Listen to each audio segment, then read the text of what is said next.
Hello students, welcome to my YouTube channel English Tutorial for Assamese Medium. মোৰ মৰমৰ দ্বাদশ শ্ৰেণীৰ ছাত্ৰ-ছাত্ৰীসকল, মই আজি আকৌ তোমালোকৰ ওচৰলৈ আহিছোঁ। তোমালোকৰ ফ্লেমিংগো কিতাপখনৰ থকা দ্বিতীয় লেসন যাৰ নাম হ'ল Lost Spring Stories of Stolen Childhood তাৰ ওপৰত এটা ভিডিঅ' বনাই লৈ আহিছোঁ। আশা কৰোঁ তোমালোকে ভিডিঅ'টো ভালকৈ মন দি শুনিবা আৰু বুজিবৰ কাৰণে চেষ্টা কৰিবা। আৰু যদি ভিডিঅ'টো ভাল লাগে তেন্তে লাইক কৰিবা আৰু শ্বেয়াৰ কৰিবা। তেন্তে আমি ভিডিঅ'টোৰ ফালে আগবাঢ়ো। লষ্ট স্প্ৰিং নামৰ লেসনটোৰ যিগৰাকী লেখিকাগৰাকীৰ নাম হ'ল এনিছ জাং। প্ৰথমতে আমি এনিছ জাঙৰ বিষয়ে দুইহাৰিমান জনাৰ কাৰণে যত্ন কৰিম। Enish Jang was born in Rourkela and spent her childhood and adolescence in Hyderabad.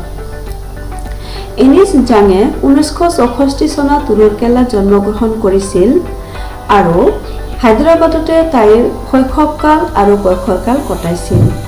She received her education in Hyderabad and in the United States of America. তাই শিক্ষা গ্ৰহণ হায়দৰাবাদত কৰিছিল আৰু পিছলৈ আমেৰিকা যুক্তৰাষ্ট্ৰতো কৰিছিল। Her parents were both writers. তাইৰ পিতৃ-মাতৃ দুয়োগৰাকী লিখক আছিলে। এনিছ জাং began her career as a writer in India. Anees Jung ভাৰতবৰ্ষত এগৰাকী লেখিকা হিচাপে তাইৰ কেৰিয়াৰ আৰম্ভ কৰিছিল। She has been an editor and columnist for major newspapers in India and abroad and has authored several books. তেখেতে ভাৰতবৰ্ষ আৰু ভাৰতবৰ্ষৰ বাহিৰৰ বিভিন্ন বাতৰি কাকতত সম্পাদিকা হিচাপে কাম কৰিছিল আৰু স্তম্ভ লেখিকা হিচাপে তাই বহুত জনাজাত আছিলে। লগতে তাই কেইবাখনো কিতাপো লিখিছিলে। আমি মূল কাহিনীটোলৈ আহিছোঁ। যিটো আমি মূল কাহিনীটো পঢ়িম, lost spring stories of stolen childhood. এই কাহিনীটো এনিছ জাঙে লিখা lost spring stories of stolen childhood নামৰ কিতাপৰ পৰা তুলি দিয়া হৈছে। আৰু ইয়াতে লেখিকাগৰাকীয়ে যিটো প্ৰচণ্ড দৰিদ্ৰতা আৰু পৰম্পৰা, যি দুটা বস্তু নেকি আমাৰ সমাজৰ সৰু সৰু ল'ৰা ছোৱালীবিলাকক তেওঁলোকৰ জীৱনটো শোষণৰ গৰাহলৈ ঠেলি দিয়ে, তাৰ কথা স্পষ্টভাৱে বৰ্ণনা কৰিছে। এই কাহিনীটোৰ দুটা অংশ আছে। এটা অংশ আছে চাহেব নামৰ এজন সৰু ল'ৰা, তেওঁৰ জীৱন কাহিনী, আৰু দ্বিতীয় অংশত আছে মুকেশ নামৰ এটা ল'ৰাৰ কাহিনী। আজি আমি প্ৰথম পাৰ্টটো আৰম্ভ কৰিম বা সেইটো আলোচনা কৰিম।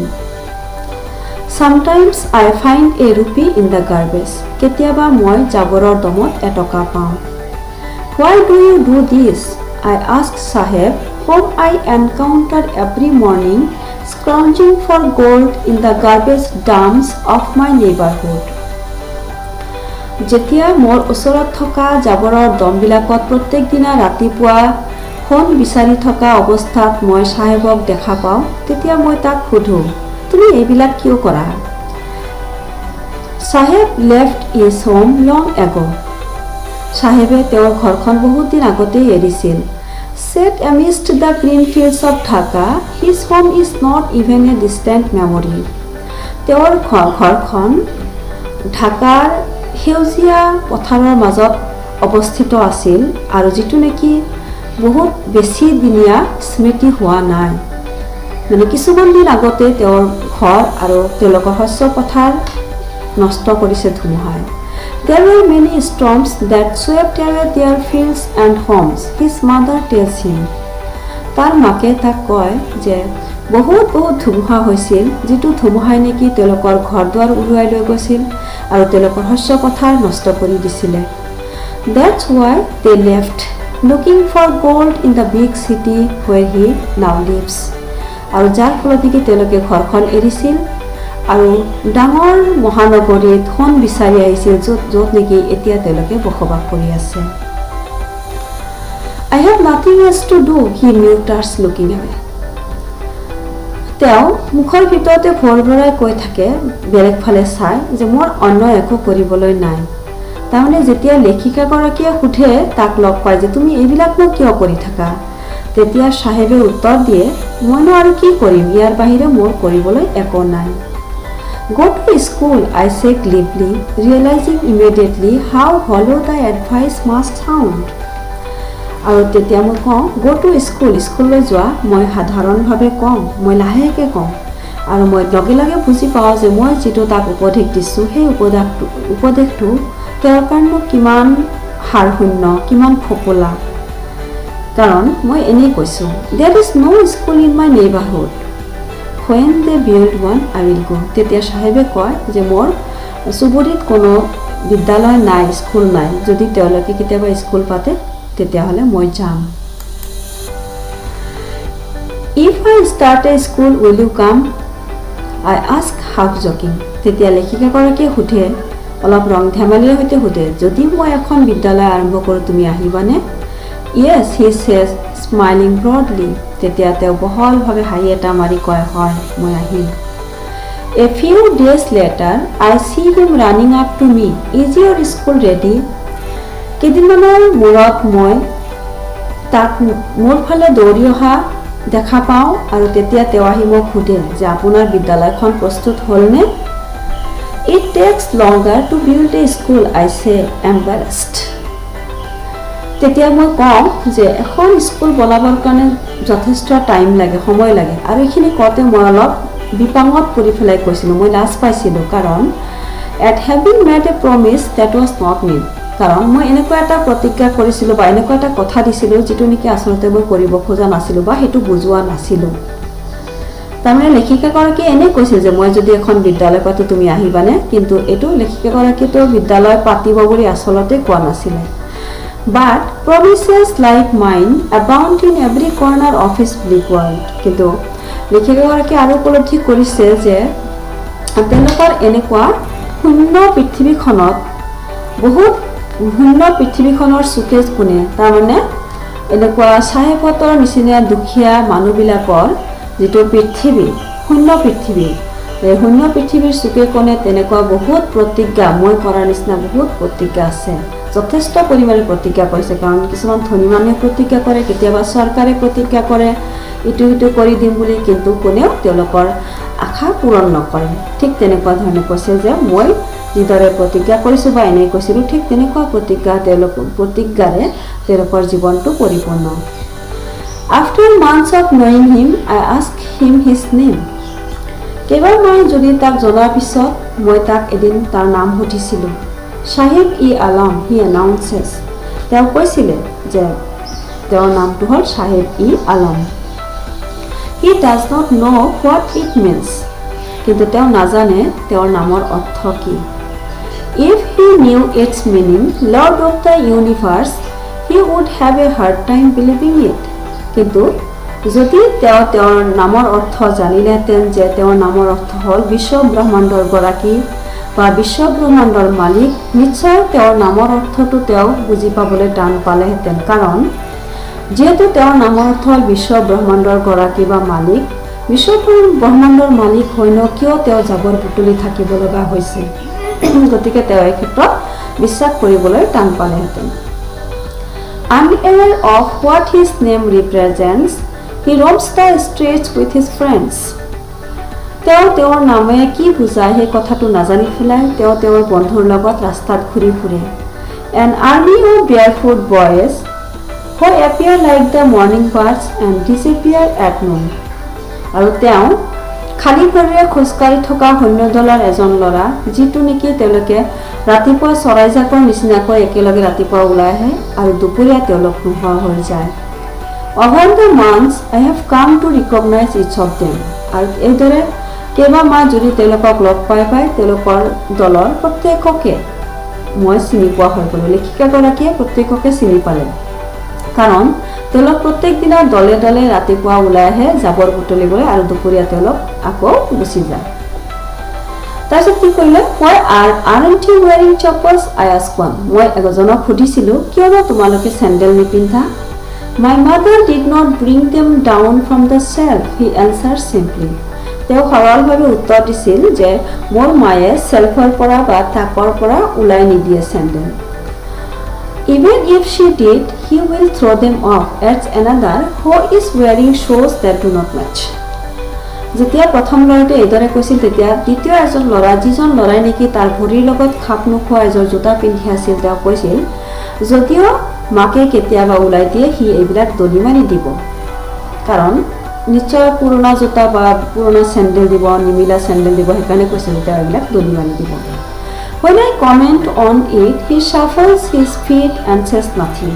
আৰু যেতিয়া মই তাৰ জোতাৰ ওপৰত মন্তব্য দিছিলোঁ তেতিয়া তেওঁ একো কোৱা নাছিল, কেৱল তেওঁৰ ভৰিখন অলপ লৰচৰ কৰি তেওঁ পিছু হুকি গৈছিলে। I want shoes, says a third boy who has never owned a pair all his life. মোক এযোৰ জোতা লাগে, মোক এযোৰ জোতাৰ প্ৰয়োজন, এই কথাষাৰ কৈছিল তৃতীয় এজন ল'ৰা, যিজন ল'ৰাই নেকি তেওঁৰ জীৱনত এযোৰো জোতা পোৱা নাই। Traveling across the country, I have seen children walking barefoot in cities on village roads.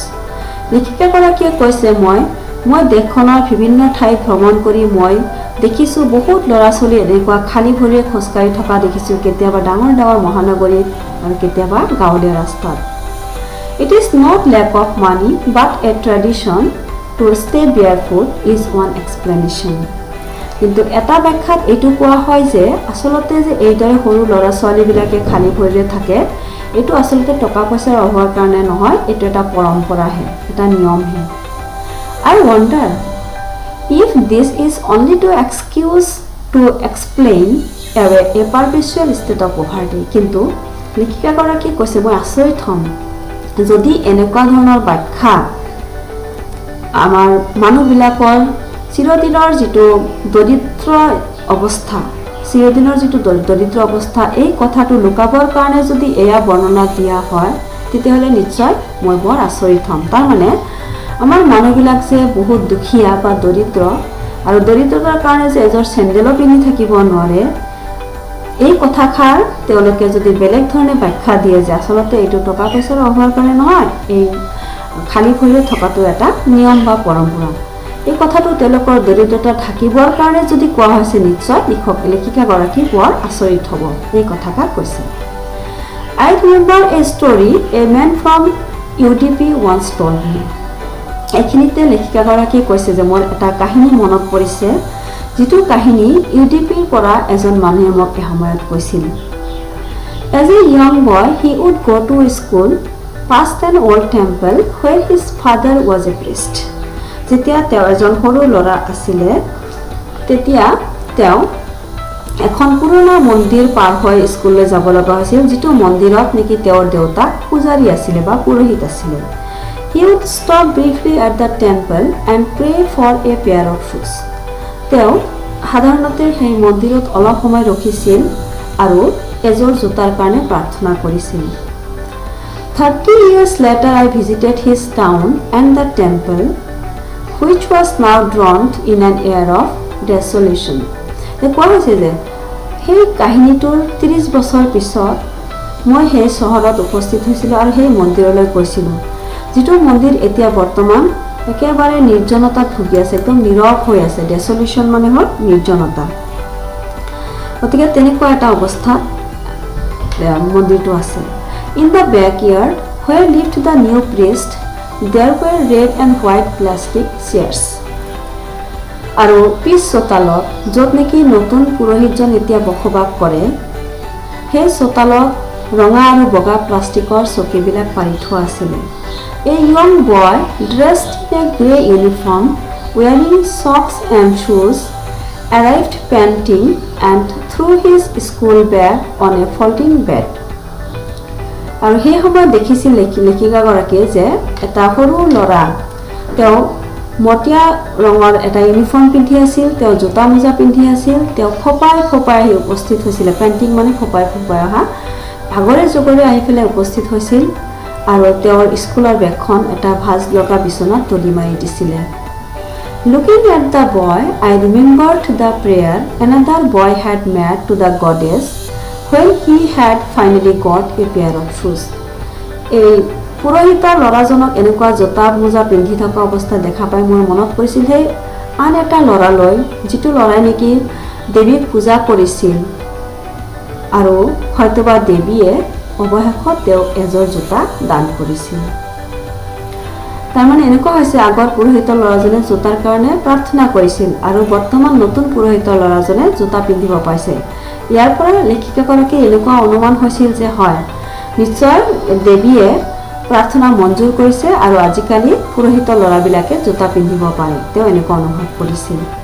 Late me never lose them, এইবিলাক আৰু মই যাতে নেহেৰাওঁ, এইবিলাক মানে জোতাবোৰ। The goddess had granted his prayer, যে দেৱীগৰাকীয়ে তাৰ প্ৰাৰ্থনা মঞ্জুৰ কৰিছিল। Young boys like the son of the priest now wear শ্বুজ, আৰু সেইকাৰণে যিহেতু দেৱীয়ে প্ৰাৰ্থনা মঞ্জুৰ কৰিছিল সেইকাৰণে আজিকালি পুৰোহিতৰ বা পূজাৰীৰ ল'ৰাবিলাকেও জোতা পিন্ধে। But many others like the rag pickers in my neighbourhood remain shoeless, কিন্তু মোৰ ওচৰত থকা বহুতো এনেকুৱা জাবৰ বুটলা ল'ৰা ছোৱালীবিলাক এতিয়াও জোতা নোহোৱাকৈ চলি আছে। ইয়াৰ দ্বাৰা এইটো বুজোৱা হৈছে যে যিটো আগতে পূজাৰী ল'ৰাই জোতা পিন্ধা নাছিলে, কিন্তু আজিকালি পূজাৰী ল'ৰাই জোতা পিন্ধা হৈছে, কিন্তু তেওঁলোকৰ অৱস্থাৰ পৰিৱৰ্তন হৈছে, মানুহৰ মনোভাৱৰ পৰিৱৰ্তন হৈছে, কিন্তু যিবিলাক জাবৰ বুটলা ল'ৰা ছোৱালী বা ল'ৰা তেওঁলোকৰ অৱস্থাৰ এতিয়াও পৰিৱৰ্তন হোৱা নাই। Next paragraph. My acquaintance with the barefoot rag pickers leads me to Simapuri, a place on the periphery of Delhi, yet miles away from it metaphorically. লেখিকাগৰাকীয়ে কৈছে যে এই খালী ভৰিৰে থকা যিবিলাক জাবৰ বুটলা ল'ৰা, তেওঁলোকৰ লগত হোৱা পৰিচয়ে মোক সীমাপুৰীলৈ লৈ গৈছিল। আৰু সীমাপুৰী ক'ত আছিল? সীমাপুৰী দিল্লীৰ ওচৰৰে এখন ঠাই বা দিল্লীৰ পৰিধিৰ ভিতৰত থকা এখন ঠাই, চুকত থকা এখন ঠাই, কিন্তু তথাপিও ই প্ৰতীকীভাৱে যেনিবা দিল্লীৰ পৰা বহুত আঁতৰত। মানে এনেকুৱা হৈছে দিল্লীৰ ভিতৰত থাকিও যেনিবা দিল্লীৰ পৰা বহুত দূৰত, তেনেকুৱা এটা অনুভৱ হৈছে। Those who live here are squatters who came from Bangladesh back in 1971. আৰু যিবিলাক মানুহ ইয়াত বসবাস কৰে ইয়াৰ গোটেইবিলাক হ'ল ভগনীয়া মানুহ, যিবিলাক মানুহ 1971 চনত বাংলাদেশৰ পৰা আহি ইয়াত উপস্থিত হৈছিলে। চাহেবছ ফেমিলি ইজ আমং দেম, আৰু তাৰ মাজত চাহেবহঁতৰ পৰিয়ালো এটা। সীমাপুৰী ৱাজ দেন এ উইল্ডাৰনেছ, আৰু সেই সময়ত সীমাপুৰী নামৰ ঠাইখন অৰণ্যময় আছিলে, হাবিময় আছিলে। It still is but it is no' longer empty, এতিয়াও হাবি বননি আছে কিন্তু এতিয়া খালী হৈ থকা নাই। In structures of mud with roofs of tin and tarpaulin, devoid of sewage, drainage or running water, live 10,000 rag pickers. কৈছে যে ইয়াতে এইখন ঠাই সীমাপুৰীত সৰু সৰু বোকাৰ ঘৰত, যি ঘৰবিলাকৰ ছাল টিন বা তিৰপালেৰে বনোৱা, আৰু য'ত নেকি কোনো নলা নৰ্দমাৰ ছিষ্টেম নাই, বেয়া পানীবিলাক ওলাই যোৱাৰ ছিষ্টেম নাই বা খোৱা পানীৰ সুব্যৱস্থা নাই, তেনেকুৱা এখন অস্বাস্থ্যকৰ পৰিৱেশত প্ৰায় 10,000 জাবৰ বুটলা মানুহ বসবাস কৰি আছে। They have lived here for more than 30 years without an identity. তেওঁলোকে এইখন ঠাইত 30 বছৰতকৈ বেছি কাল ধৰি ইয়াত তেওঁলোকে বসবাস কৰি আছে, কিন্তু একো এটা পৰিচয় পত্ৰ পোৱা নাই। উইদাউট পাৰ্মিটছ, একো অনুমতি পত্ৰ পোৱা নাই। But with ration cards that get their names on voters list and enable them to buy grain.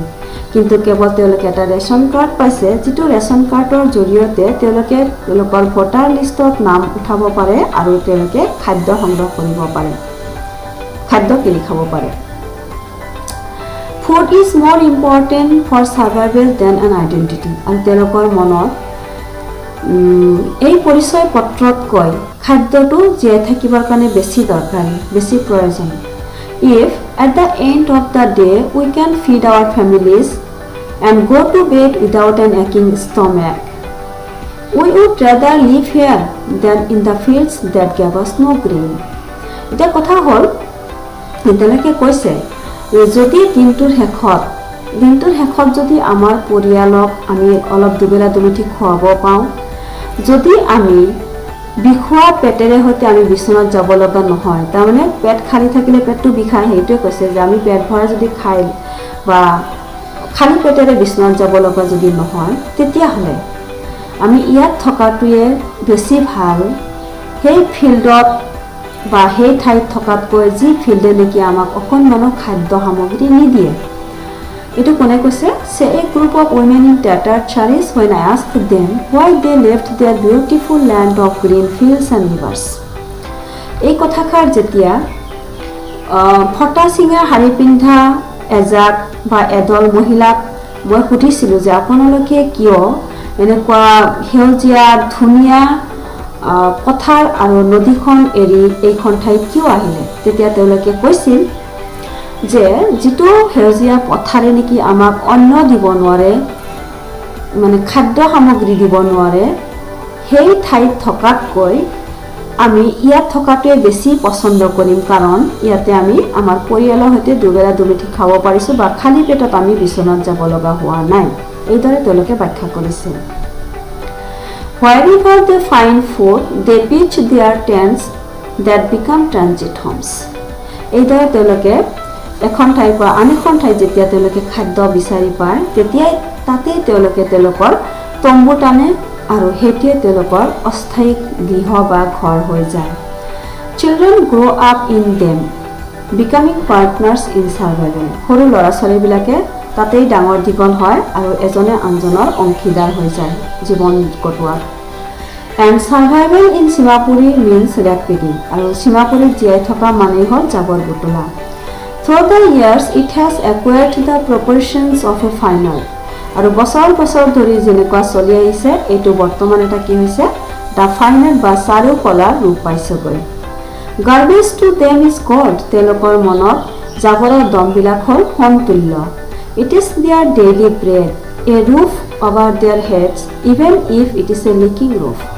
তেওঁলোকৰ মতে জাবৰ হ'ল সোণ, এইটোৱে তেওঁলোকক খাদ্য দিয়ে আৰু কমচে কম তেওঁলোকৰ মূৰৰ ওপৰত এখন চালি দিয়ে। সেই চালি আনকি লিক বা ফুটা থকাই নহওক কিয় তথাপি এখন চালি মানুহৰ মূৰৰ ওপৰত দিয়ে আৰু অকণমান খাব দিয়ে।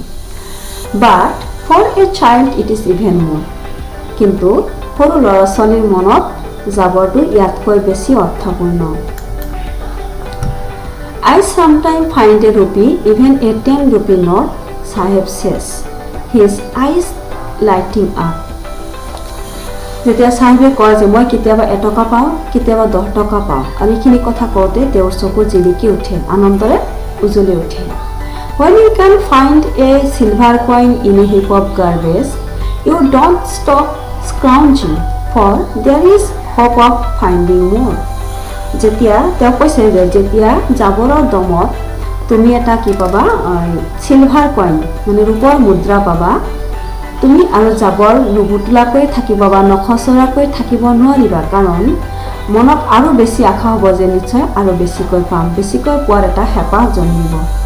It seems that for children, garbage has a meaning different from what it means to their parents. আৰু এইটো দেখা পোৱা যায় যে সৰু ল'ৰা ছোৱালীৰ কাৰণে গাৰ্বেজটোৰ বেলেগ অৰ্থ তেওঁলোকৰ মাক দেউতাকে যিদৰে ভাবে তাতকৈ তেওঁলোকে বেলেগ ধৰণে ভাবে। তাৰমানে গাৰ্বেজ সৰু ল'ৰা ছোৱালীৰ মনত যিটো অৰ্থ কঢ়িয়াই আনে, এই গাৰ্বেজে তেওঁলোকৰ পিতৃ মাতৃৰ মনত আন এটা অৰ্থহে কঢ়িয়াই আনে। For the children, it is wrapped in wonder. কাৰণ সৰু ল'ৰা ছোৱালী ভাবে যে এই জাবৰৰ দমবিলাকত যথেষ্ট আচৰিত বস্তু ঢাক খাই আছে। For the elders, it is a means of survival. কিন্তু ডাঙৰ মানুহৰ কাৰণে তেওঁলোকে ভাবে যে এয়া হ'ল তেওঁলোকৰ জীৱন নিৰ্বাহৰ এটা পথ বা জীৱিকাৰ এটা উপায়। One winter morning, I see Sahib standing by the fenced gate of the neighborhood club, watching 2 young men dressed in white playing tennis. এদিনাখন কি কৰিছে লেখিকাগৰাকীয়ে, এদিনাখন শীতকালি ৰাতিপুৱা চাহেবক দেখা পায় যে এটা সৰু ক্লাব আছে, জেওৰাৰে আবৃত সৰু ক্লাবৰ দুৱাৰমুখত চাহেবে থিয় হৈ থকা দেখা পায়, য'ত দেখা পাইছে যে ক্লাবত দুজন ডেকা মানুহে তেওঁলোকে বগা পোচাক পিন্ধি টেনিছ খেলি আছিলে। I like the game, he hums, content to watch it standing behind the fence. তেওঁ সেই বেৰাৰ বা জেউৰাৰ পিছফালে থিয় হৈ খেলটো উপভোগ কৰি পেলাই তেওঁ কৈছিলে যে মই এই খেলটো ভাল পাওঁ আৰু এইখিনি দূৰৰ পৰা চায়ে তেওঁ সন্তুষ্ট লাভ কৰিব লগা হৈছিল I go inside when no one is around, he admits. আৰু তেওঁ লগতে স্বীকাৰ কৰিছিল যেতিয়া ইয়াত কোনো নাথাকে ক্লাবত যেতিয়া কোনো নাথাকে তেতিয়া মই ইয়াৰ ভিতৰলৈকে যাওঁ The gatekeeper lets me use the swing. আৰু তেতিয়া সেই গেট প্ৰহৰীজনে দুৱাৰৰখীয়াজনে মোক তাত থকা যিটো ছুইং ঝুলনা সেইটো ব্যৱহাৰ কৰিবলৈ দিয়ে Saheb too is wearing tennis shoes that look strange over his discolored shirt and shorts. Sahebe কিন্তু টেনিছ জোতা পিন্ধি আছিল যিযোৰ জোতাই নেকি তেওঁৰ ৰং ওৱলি যোৱা শাৰ্ট চোলা আৰু হাফ পেনত বহুত মানে কি হৈছিল অদ্ভুত যেন লাগিছিল দ্যাট মিন্স তেওঁৰ ওৱলি যোৱা ৰং ওৱলি যোৱা সাজ পোছাকেৰে সৈতে আৰু সেই টেনিছ জোতাৰ সৈতে অদ্ভুত যেন লাগিছিল তেওঁৰ পোছাকটো Someone gave them to me, he says in the manner of an explanation. তেওঁ এটা বৰ্ণনাৰ সুৰত কৈছিলে যে কোনোবাই মোক এই জোতাযোৰ দিছিলে The fact that they are discarded shoes of some rich boy who perhaps refused to wear them because of a hole in one of them does not bother him. কিন্তু সঁচা কথাটো বা প্ৰকৃত কথাটো হ'ল যে সেই জোতাযোৰ আচলতে কোনোবা ধনী ঘৰৰ বা চহকী ঘৰৰ ল'ৰাই দলিয়াই পেলোৱা জোতা আছিল কাৰণ সেই জোতাযোৰৰ এটা ফুটা হৈছিলে কিন্তু সেই ফুটাই চাহেবক কিন্তু একো আমনি দিয়া নাছিলে চাহেবে সেই কথাটো একো চিন্তা কৰা নাছিল যে সেই জোতাযোৰত ফুটা আছে বা নাই For one who has walked barefoot, even shoes with a hole is a dream come true. কাৰণ এজন মানুহ যিজন নেকি সদায় খালী ভৰিৰে খোজ কাঢ়ে সেই মানুহজনৰ কাৰণে এযোৰ জোতা ফুটা থকাই নহওক কিয় সেই জোতাযোৰ এটা সপোন বাস্তৱত ৰূপায়িত হোৱাৰ নিচিনা বা সপোন এটা পূৰা হোৱাৰ নিচিনাহে But the game he is watching so intently is out of his reach. কিন্তু যিটো খেলা নেকি তেওঁ ইমান মনোযোগেৰে বা ইমান বেছি আগ্ৰহেৰে চাই আছে সেই খেলটোৰ কাষলৈ তেওঁ যাব পৰা নাছিলে তেওঁ ইয়াত চুব পৰা নাছিলে This morning Saheb is on his way to the milk booth. আৰু আজিৰ যিদিনাৰ কথা কৈছে লিখিকাগৰাকীয়ে সেইদিনাখন ৰাতিপুৱা চাহেবে কি কৰি আছিল য'ত গাখীৰ বিক্ৰী হয় গাখীৰ বিক্ৰী কৰাৰ ঠাইলৈ গৈ আছিলে In his hand is a steel canister আৰু তাৰ হাতত এটা ষ্টিলৰ পাত্ৰ আছিলে I now walk in a tea stall down the road, he says, pointing in the distance. তেওঁ দূৰলৈ আঙুলিয়াই কৈছিলে যে মই সেই ৰাস্তাৰ নামনিত এটা চাহ দোকানত মই আজিকালি কাম কৰোঁ I am paid 800 rupees and all my meals. আৰু সেই কামৰ বিনিময়ত মোক 800 টকা আৰু মোৰ সকলো খানা তাত যোগান ধৰা হয় Does he like the job? I asked. তেতিয়া মই সুধিছিলোঁ যে তেওঁ সেই কামটো ভাল পায় নেকি His face, I see, has lost the carefree look. আৰু সোধাৰ লগে লগে তেওঁ কামটো ভাল পায় নে নাপায় কথাখিনি শুনাৰ লগে লগে মই লক্ষ্য কৰিছিলোঁ তেওঁৰ মুখৰ পৰা সেই স্বাধীন চাৱনিটো নোহোৱা হৈ গৈছিলে The steel canister seems heavier than the plastic bag he would carry so lightly over his shoulder. যিটো প্লাষ্টিকৰ বেগ তেওঁ কান্ধত কঢ়িয়াই লৈ ফুৰিছিল সেই প্লাষ্টিকৰ বেগটো ষ্টিলৰ পাত্ৰত সেই বেগতকৈ ষ্টিলৰ পাত্ৰটো বেছি গধুৰ আছিলে The bag was his. তাৰোপৰি সেই প্লাষ্টিকৰ বেগখন তেওঁৰ নিজা আছিলে The canister belongs to the man who owns the tea shop. আৰু সেই পাত্ৰটো চাহ দোকানৰ যিজন মালিক তেখেতৰহে আছিলে Saheb is no longer his own master.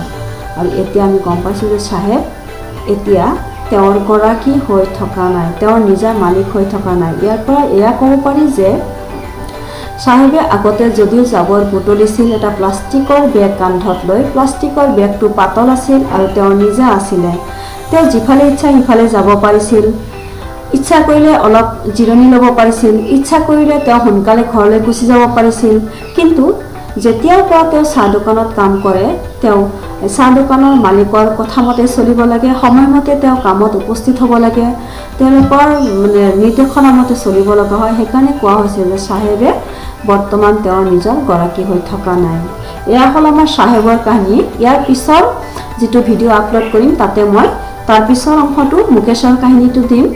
গতিকে আজিলৈ মই পাঠটো ইয়াতে সামৰিছোঁ। ধন্যবাদ।